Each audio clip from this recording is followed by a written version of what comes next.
आपको पता भी है कि मुझे वह औरत बिल्कुल पसंद नहीं है, फिर भी आप उसके साथ बातें कर रहे थे और उसके साथ बैडमिंटन भी खेल रहे थे। मुझे बताइए, आखिर मुझ में ऐसी क्या कमी है कि आपको मुझे छोड़कर उसे देखने की ज़रूरत पड़ती है? वह फिर से भावुक हो गई थी। शिवांश ने गंभीर होकर उसके हाथ अपने हाथों में पकड़ लिए और उसे अपने करीब करते हुए बोला, मैं तो बस तुम्हें चिढ़ा रहा था, वरना तुम जानती हो कि मैं उस औरत से कितनी नफरत करता हूँ।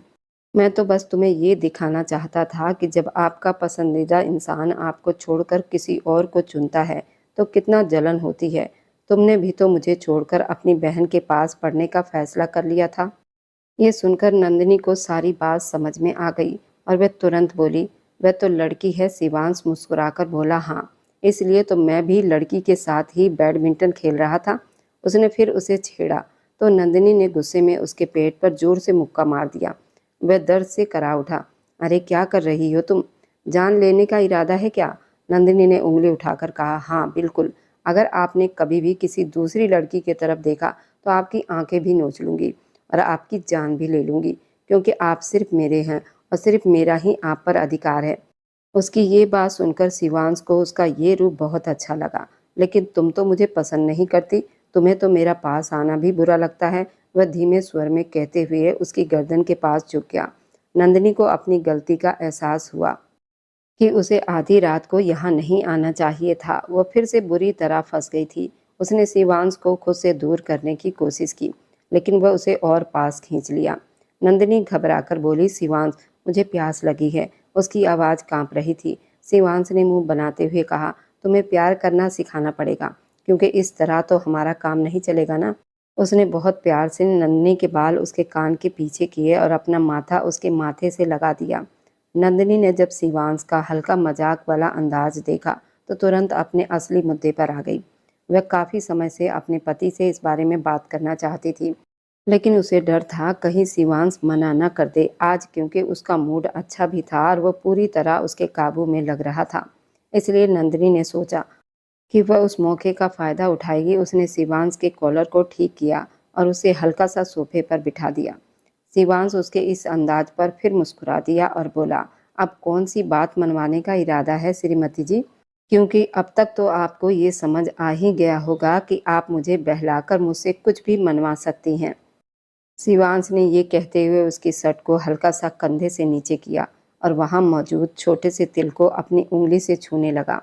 नंदिनी ने बेचैनी से सांस ली और उसके सीने पर दोनों हाथ रखते हुए बोली, मुझे आपसे अपने दोस्त के घर जाने की इजाज़त लेनी थी। सिर्फ एक रात के लिए मुझे उसके घर रुकने दीजिए। वादा करती हूँ उसके बाद आपसे कुछ भी नहीं मांगूंगी। आप जैसा कहेंगे मैं वैसा ही करूँगी। आपका कोई भी आदेश नहीं टालूंगी। वह एकदम लगातार बोलती चली जा रही थी। शिवांश के माथे पर हल्की शिकन पड़ गई। वह सीधा होकर बैठ गया और गंभीर स्वर में बोला, ये बात भूल जाओ। तुम्हारी उस बेवकूफ़ दोस्त के घर मैं तुम्हें एक पल के लिए भी नहीं भेजूंगा। रात रुकने की बात तो बहुत दूर की है और वैसे भी उन लोगों को जानता भी नहीं हूँ।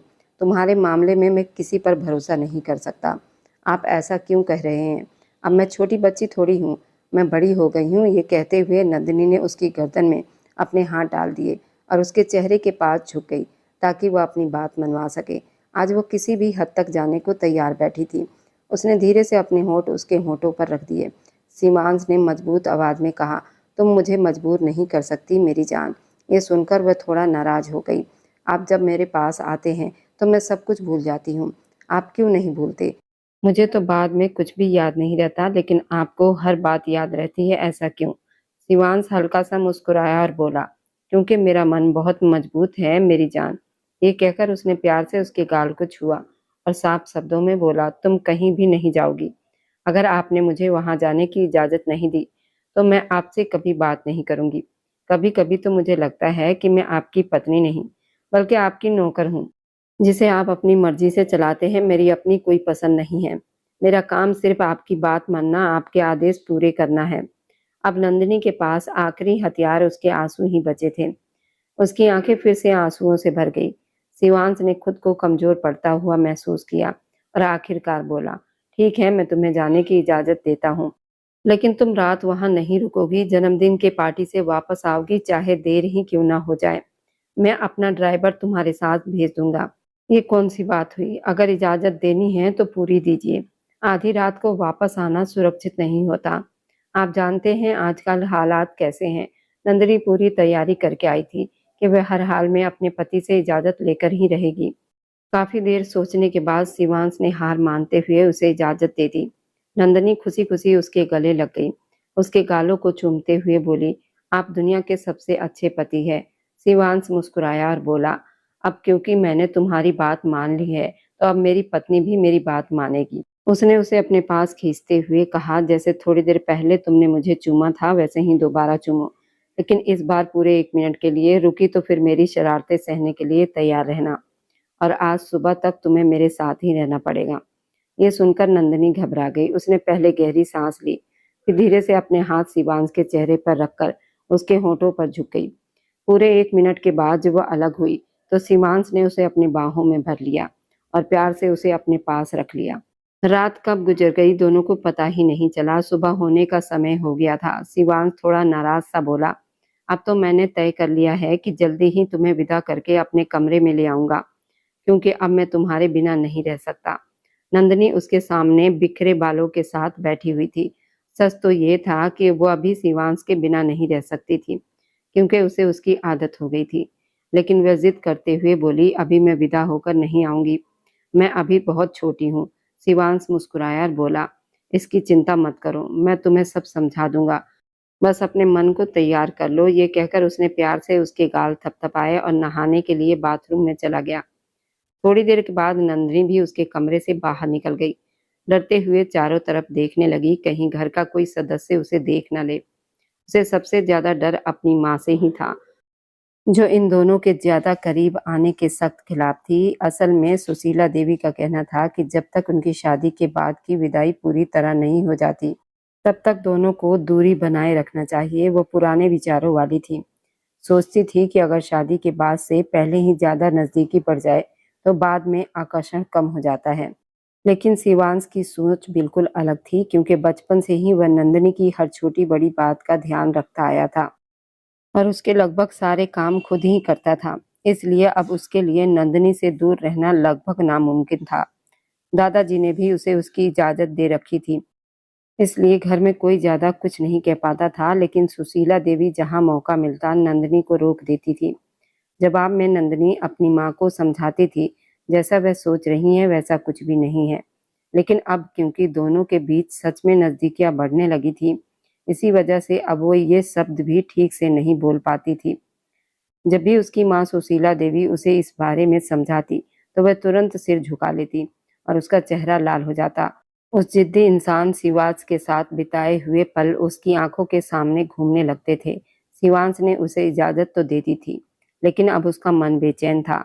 फिर भी क्योंकि नंदिनी की जिद थी और वह नहीं चाहता था कि वह उसे कठोर पति समझे, इसलिए उसने नंदिनी की सबसे अच्छी दोस्त तान्या का नंबर भी ले लिया था। दूसरी तरफ तान्या बहुत उत्साहित थी। उसका परिवार काफी खुले विचारों वाला था। उसकी जन्मदिन की पार्टी में बहुत से लड़के दोस्त भी आए हुए थे। नंदिनी जानबूझकर शिवांश को अपने साथ नहीं लाई थी, क्योंकि वह जानती थी अगर उसने ये माहौल देख लिया तो वह उसे तुरंत वापस घर ले जाएगा। तान्या ने उसे लड़कों की दोस्ती और उनके स्वभाव के बारे में जो बातें बताई थी, उसके बाद नंदिनी बहुत जिज्ञासु हो गई थी। वहां तान्या ने उसकी मुलाकात अपने कुछ दोस्त लड़कों से भी करवाई थी, जिसमें से एक डीएसपी विवान सिंह था। विवान सिंह को पहले ही नजर में वह लड़की बहुत पसंद आ गई थी और जिस तरह वह उत्साह होकर वहां मौजूद लोगों की बातें सुन रही थी, उससे साफ पता चल रहा था कि वे सारी जिंदगी हवेली के चार दीवारी के अंदर ही रही है और उसने बाहर की दुनिया ज्यादा नहीं देखी। बाद में जब विवान सिंह ने उसे शूटिंग रेंज और घुड़सवारी के बारे में बात की, तो वह और भी ज्यादा उत्साहित हो गई।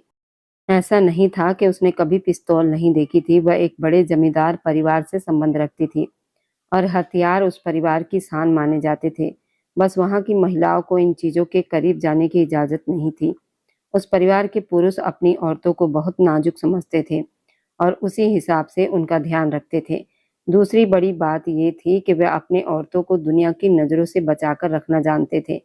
वे नहीं चाहते थे किसी अजनबी आदमी की नजर उनकी औरतों पर पड़े।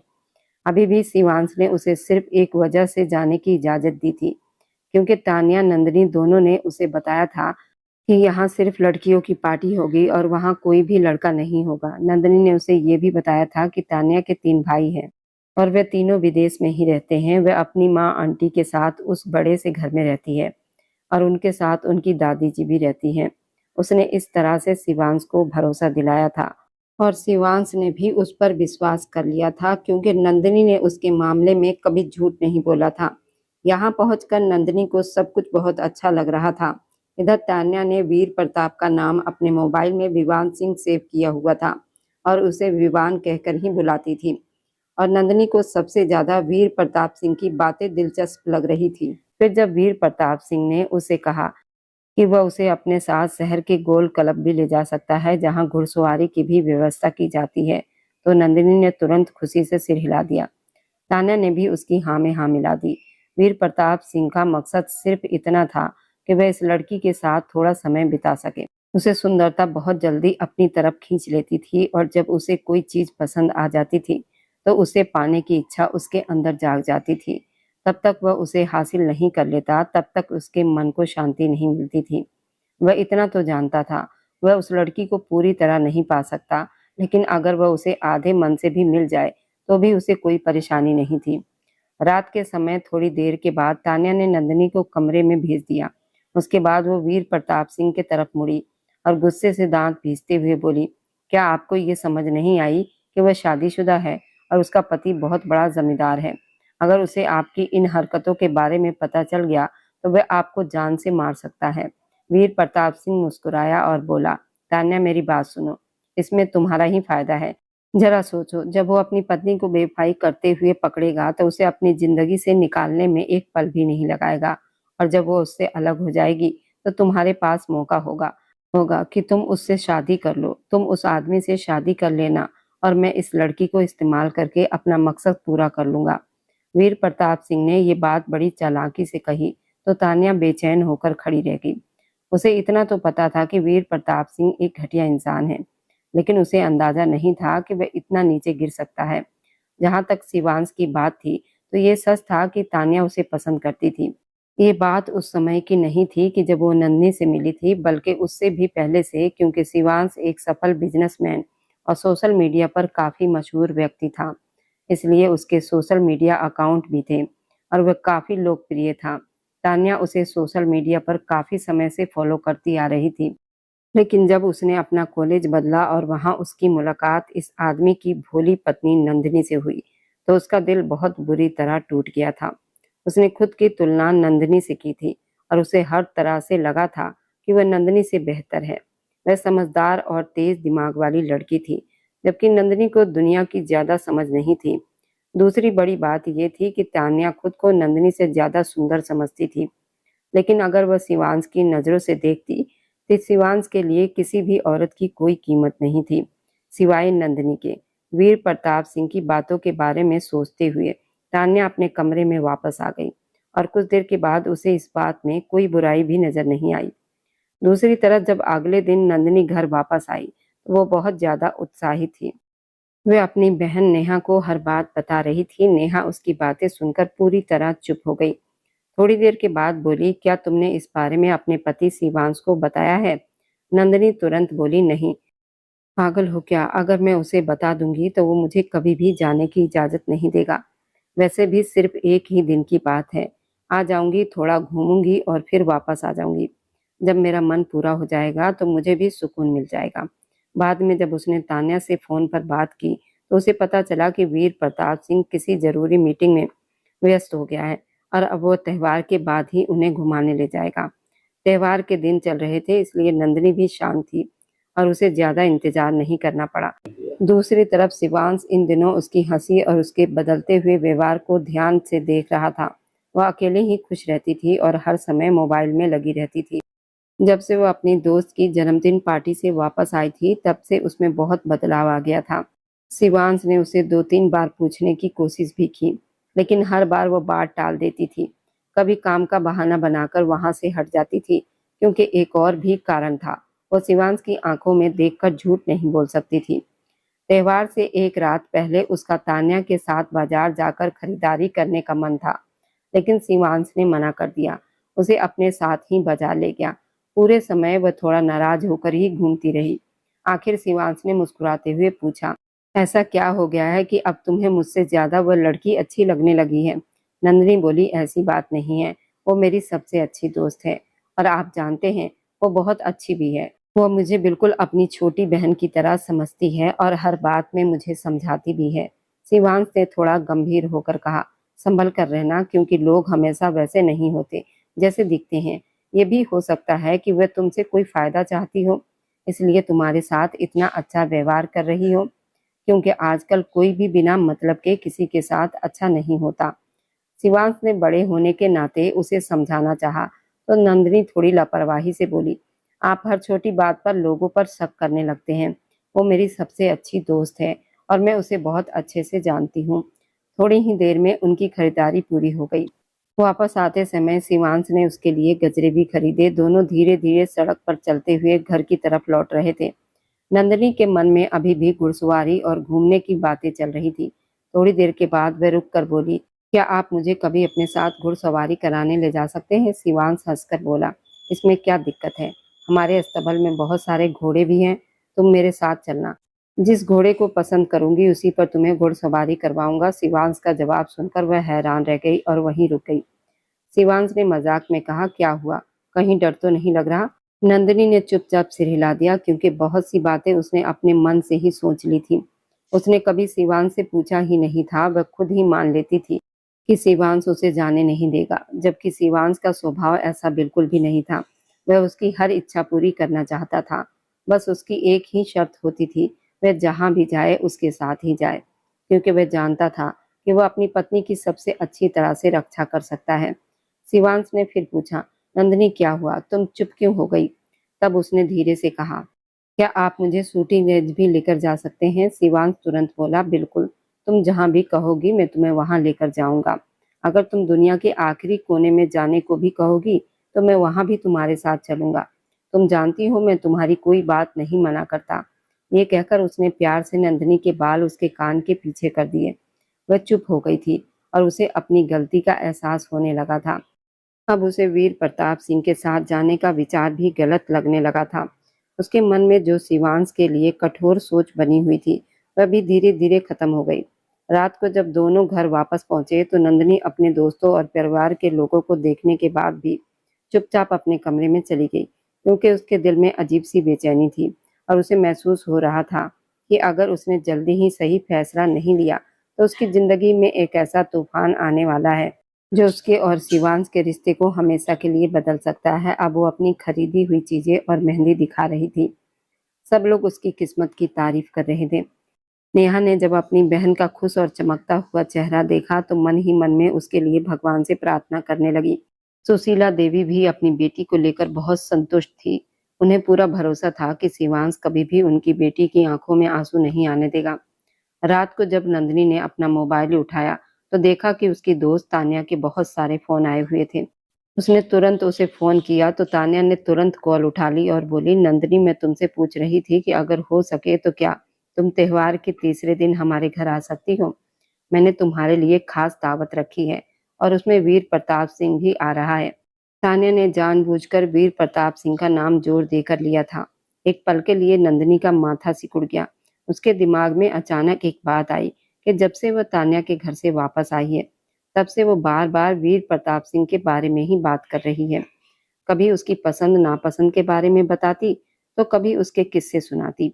नंदिनी भी बड़ी दिलचस्पी से सुनती थी, लेकिन इसलिए नहीं कि उसे वीर प्रताप सिंह पसंद था, बल्कि इसलिए क्योंकि वह उसके एक बड़े शौक को पूरा करने वाला था। अब नंदिनी को बार बार अपने ऊपर गुस्सा भी आ रहा था।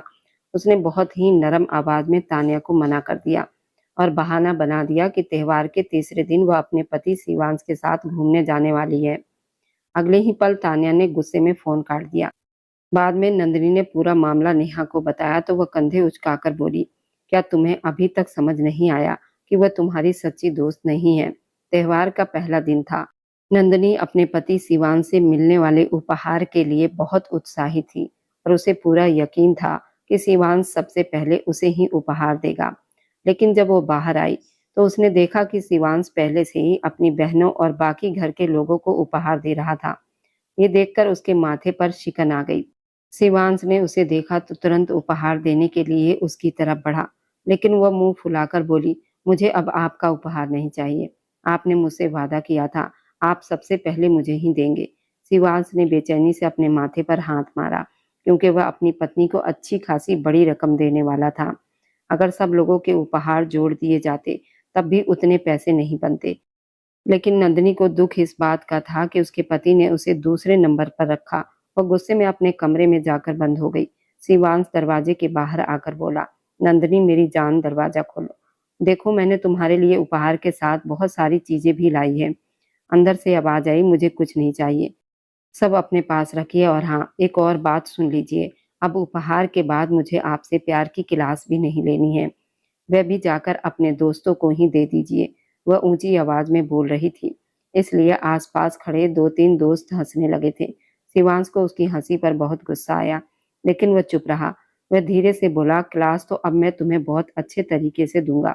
दरवाजे से टेक लगाकर खड़ी नंदिनी का दिल जोर से धड़कने लगा। शिवांश फिर बोला, अगर तुमने 2 मिनट के अंदर दरवाजा नहीं खोला तो मैं दरवाजा तोड़कर अंदर आ जाऊंगा। और तुम जानती हो, मैं जो कहता हूँ वो करता भी हूँ। ये सुनकर नंदिनी ने तुरंत दरवाजा खोल दिया और मुंह फुलाकर बोली, आपको मुझसे माफी मांगनी चाहिए और आप मुझे धमकी दे रहे हैं। आप कितने बुरे इंसान हैं। अगले ही पल शिवांश कमरे में आया। उसने दरवाजा बंद किया और उसकी तरफ बढ़ने लगा। नंदिनी घबराकर पीछे हट गई और बोली, मैं आपसे नाराज हूँ। आपने मेरे साथ धोखा किया है। ये सुनते ही शिवांश ने तुरंत कान पकड़ लिए और मासूमियत से बोला, सॉरी, आज इतना खास दिन है, क्या तुम उस दिन भी मुझसे नाराज रहोगी? देखो, मैंने तुम्हें इतनी बड़ी रकम दी है, इतनी तो किसी को भी नहीं दी। ये कहकर उसने लिफाफा उसकी तरफ बढ़ाया तो नंदिनी की आंखें फैल गई और वह बोली, अब मुझे मेरा तोहफा चाहिए। शिवांश हंसकर बोला, पहले तो शाबाश, आकर मुझे गले से लगो। नंदिनी तुरंत उसके गले लग गई, लेकिन जैसे ही दोनों की धड़कनें पास आई, वह झोंक कर पीछे हट गई। उसके इस अंदाज पर शिवांश हंस पड़ा और बोला, तुम सच में बहुत प्यारी हो। उसने प्यार से उसके गाल खींचे तो नंदिनी ने धीरे से पूछा, आप मुझसे इतनी मोहब्बत क्यों करते हैं? मैंने देखा कि आपको कभी भी मुझ पर गुस्सा नहीं आता। ऐसा क्यों है? शिवांश ने उसकी आंखों में देखते हुए कहा, क्योंकि मैं तुमसे प्यार करता हूँ और तुम्हारी हरकतें मुझे बुरी नहीं लगती। मैं बस तुमसे एक ही उम्मीद रखता हूँ कि कभी मेरा भरोसा मत तोड़ना, मुझसे कुछ भी मत छुपाना। उसके अलावा मुझे तुमसे कुछ नहीं चाहिए। और हाँ, अब अपने आप को विदाई के लिए तैयार कर लो, क्योंकि अब मैं और इंतजार नहीं कर सकता। ये कहकर वो बाहर जाने लगा तो नंदिनी ने उसका हाथ पकड़ लिया और उसके गले लगकर रोने लगी। उसने रोते हुए कहा, मुझसे एक छोटी सी गलती हो गई है और मुझे उस पर बहुत शर्म आ रही है। मुझे ऐसा नहीं करना चाहिए था, लेकिन मैं बहक गई थी। उसने रोते हुए उसे उस दिन की पार्टी और वीर प्रताप सिंह की मुलाकात के बारे में सब कुछ बता दिया। शिवांश ये सुनकर मुस्कुरा दिया, क्योंकि वह पहले से ही सब जानता था। एक दिन नंदिनी अपना मोबाइल उसके सामने ही छोड़कर चली गई थी। शिवांश को किसी का मोबाइल देखने की आदत नहीं थी, लेकिन नंदिनी के बदलते हुए व्यवहार की वजह से उसने मजबूरी में मोबाइल देख लिया था। तान्या के साथ की उसकी चैट पढ़कर उसे गुस्सा भी आया था और दुख भी हुआ था, लेकिन वह तुरंत कुछ कहना नहीं चाहता था। वह देखना चाहता था कि नंदिनी खुद अपनी गलती समझेगी या नहीं। उसी वजह से उसने उस रात उसे शूटिंग रेंज ले जाने और घुड़सवारी कराने की बात मान ली थी, और इसका नतीजा अच्छा निकला था। शिवांश ने प्यार से उसके माथे को चूमते हुए कहा, गलती मेरी भी थी, मुझे तुम पर इतनी पाबंदियां नहीं लगानी चाहिए थी, लेकिन अब मैं पूरी कोशिश करूंगा कि तुम्हें मुझसे कोई शिकायत ना रहे और जो कुछ पहले हुआ उसे भूल जाओ। बेहतर यही होगा कि तुम तान्या से भी दोस्ती खत्म कर दो, क्योंकि वह तुम्हारी सच्ची दोस्त नहीं। उसने ये नहीं बताया, वह पहले से सब जानता था, क्योंकि वह चाहता था कि उनके बीच भरोसा बना रहे। अब नंदिनी शिवांश से पहले से भी ज्यादा प्यार करने लगी थी और उसकी इज्जत भी करने लगी थी। उसने उसी समय तान्या का नंबर भी ब्लॉक कर दिया था। दूसरी तरफ तान्या को जब लगा कि उसका शिकार उसके हाथ से निकल गया है, तो उसे बहुत गुस्सा आया, लेकिन वह कुछ नहीं कर सकी। वीर प्रताप सिंह को भी शिवांश ने नौकरी से निकलवाने की धमकी दे दी थी, इसलिए वह डरकर पीछे हट गया। लगभग 15 दिनों के बाद नंदिनी और शिवांश की शादी के बाद की विदाई की रस्म पूरी हो गई। इन दिनों में शिवांश ने उसे प्यार और रिश्ते की हर बात सिखाई थी और अब वह सच में सब समझने लगी थी। कई बार तो शिवांश भी हैरान रह जाता था। सबसे बड़ी बात ये थी, नंदिनी अपने जीवन साथी के रूप में शिवांश को पाकर भगवान की बहुत आभारी थी और अब उसे महसूस हुआ था कि सच्चा प्यार वही होता है जिसमें भरोसा, सम्मान और सच्चाई सबसे ऊपर होती है। शिवांश दरअसल सुशीला देवी के सबसे करीबी दोस्त के बेटे थे। नंदिनी के पिता और शिवांश के पिता सिर्फ दोस्ती ही नहीं बल्कि बिजनेस में साझेदारी भी थी। दोनों परिवारों का रिश्ता इतना गहरा था, लोग उन्हें रिश्तेदार ही समझते थे। लेकिन किस्मत ने एक ऐसा मोड़ लिया जिसने सब कुछ बदल दिया। जब शिवांश अभी बहुत छोटा था, तभी एक दर्दनाक हवाई जहाज दुर्घटना में उसके माता पिता की मौत हो गई। उस हादसे ने एक मासूम बच्चे से उसके माँ बाप का साया छीन लिया। लेकिन उसी दिन से सुशीला देवी ने एक फैसला किया कि ये बच्चा अब अनाथ नहीं रहेगा। उन्होंने शिवांश को अपने घर में जगह नहीं दी बल्कि अपने बच्चों की तरह उसे प्यार और परवरिश और संस्कार दिए। शिवांश भी बचपन से ही बहुत समझदार और जिम्मेदार था। वह सुशीला देवी के सभी बच्चों में सबसे बड़ा था, इसलिए छोटी उम्र से ही उसने घर की जिम्मेदारियों को समझना शुरू कर दिया था। उसने कभी ये महसूस नहीं होने दिया कि वह इस घर का हिस्सा नहीं है, बल्कि वह इस परिवार की ढाल बन गया था। सुशीला देवी के लिए उसके दिल में इतना सम्मान था कि वह उन्हें अपनी माँ से भी बढ़कर मानता था और नंदिनी के पिता के लिए उसके मन में वही आदर था जो एक बेटे के दिल में अपने पिता के लिए होता है। वक्त के साथ साथ शिवांश बड़ा हुआ, पढ़ाई पूरी की, बिजनेस संभाला और अपने पिता की तरह एक सफल और समझदार इंसान बन गया। लेकिन एक बात जो कभी नहीं बदली, वह थी नंदिनी के लिए उसके दिल में छुपा हुआ प्यार। बचपन से ही वह नंदिनी का ख्याल रखता था, उसकी हर छोटी बड़ी खुशी का ध्यान रखता था और शायद उसी दौरान उसके दिल में नंदिनी के लिए एक गहरा लगाव पैदा हो गया था। सुशीला देवी भी शिवांश की नीयत, उसके संस्कार, उसके जिम्मेदार स्वभाव को बहुत अच्छी तरह जानती थी। इसलिए उन्होंने बिना किसी झिझक के अपनी बेटी नंदिनी का हाथ उसी के हाथ में दे दिया। उनके दिल को सुकून था कि जिस लड़के को उन्होंने अपने बेटे की तरह पाला है, वही अब उनकी बेटी की जिंदगी का सबसे मजबूत सहारा बनेगा। और सच भी यही था। शिवांश न सिर्फ एक जिम्मेदार इंसान था, बल्कि वह दिल से नंदिनी को चाहता था। इसलिए उसने हमेशा उसे प्यार, सम्मान, भरोसे से भरी जिंदगी देने की कसम खाई थी। इधर जब सच्चाई का पर्दा उठा तो सब कुछ बदल चुका था। तान्या ने शिवांश को पाने के लिए नंदिनी के साथ जो खेल खेला था, वह उसी पर भारी पड़ गया था। विवान भी उसके साथ था, क्योंकि नंदिनी की मासूमियत उसे अपनी तरफ खींचने लगी थी। लेकिन शिवांश ने वक्त रहते सब समझ लिया और एक ही पल में पूरा खेल खत्म कर दिया। उसने नंदिनी का हाथ थामकर साफ कह दिया, मेरी मोहब्बत पर किसी का हक नहीं और मेरी पत्नी पर किसी की नजर नहीं। उसी दिन से सब बिखर गया। विवान, जो कभी तान्या का सबसे बड़ा साथी था, उसने भी उसका साथ छोड़ दिया, क्योंकि उसे समझ आ गया था कि जिस लड़की के लिए वह सब कर रहा था, वह अब उसकी हो ही नहीं सकती। अब तान्या के पास कुछ भी नहीं बचा था, ना दोस्त, ना प्यार, ना भरोसा। उधर नंदिनी ने भी उससे रिश्ता हमेशा के लिए खत्म कर दिया था, क्योंकि जो दोस्ती धोखे से शुरू हो, उसका अंत भरोसे से नहीं होता। वक्त बीतता गया, नंदिनी और शिवांश की जिंदगी में खुशियां लौट आई। उनके बीच का प्यार पहले से कहीं ज्यादा गहरा हो गया था। शिवांश अब हर पल नंदिनी का ख्याल रखता और जैसे वह उसकी दुनिया हो।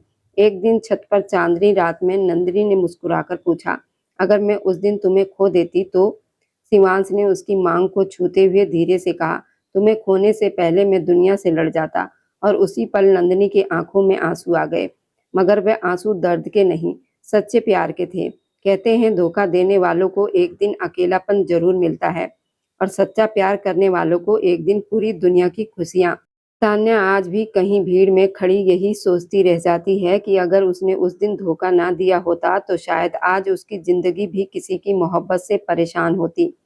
मगर कुछ गलतियां ऐसी होती हैं जिनका पछतावा पूरी जिंदगी पीछा नहीं छोड़ता। और इस तरह नंदिनी और शिवांश की कहानी ने सबको एक बात सिखा दी, सच्चा प्यार कभी हारता नहीं, बस देर से सही, जीत हमेशा उसी की होती है।